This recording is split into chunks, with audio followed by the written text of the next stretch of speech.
السلام عليكم صاحبيال soo dhawaada maanta waxa aynu sharxaynaa update-ka cusub ee WhatsApp-ka uu soo kordhiyay update-kaasi inta badani inaad idinku wada sugayseen baan rajaynayaa update-kaasi waxa uu ku saabsan yahay WhatsApp-ka waxa lagu soo kordhiyay laba qayb oo qaybtoo ah chat log iyo waxa lagu soo kordhiyay WhatsApp-ka waxa loo yaqaano edit macnaha way edit gareyn kartaa chat logna waa samayn kartaa marka anigu hadda chat log hal qof ay igu xiran halkan chat log tan locket chat laha marka waxa waa sheegay waxaad loo gareyn kartaa ama xiri kartaa qofka aad wada sheekaysiga idinkaga dhaxeeyo haddii qof aad qoraal u dirto qofkaasi qoraalkii aad u dirtayna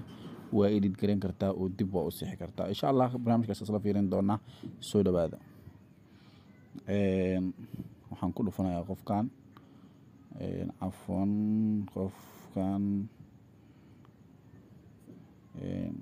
qof waxaan raadinayaa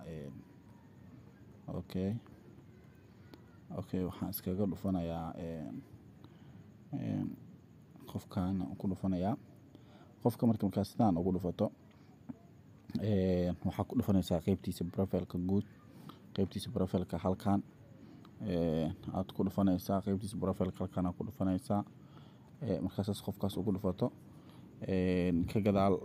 hoos ayaad maxaa lahay sheegay aad saan u jiidaysaa hoos markaas sidaan u jiido xogaho kor baad u bixinaysaa meeshan ay ku qoran tahay chat log meeshaas baad ku dhufanaysaa meeshaas markaad ku dhufato click baad siinaysaa sidaan ku soo baxaysaa markay ku soo baxdo qaybtan yar baa waxa leedahay on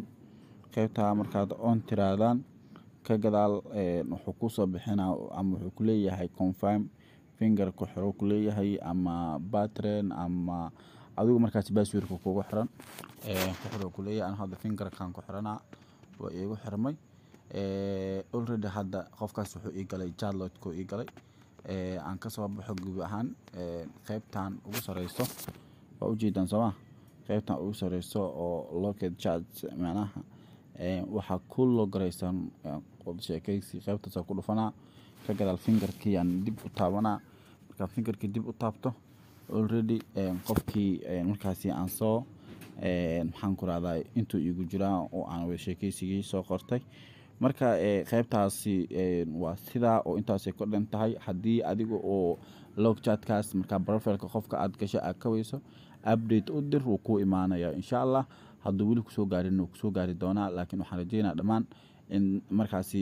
already labada isbuuc ugu dambeysay inta ugu badan dadka ay soo gaareen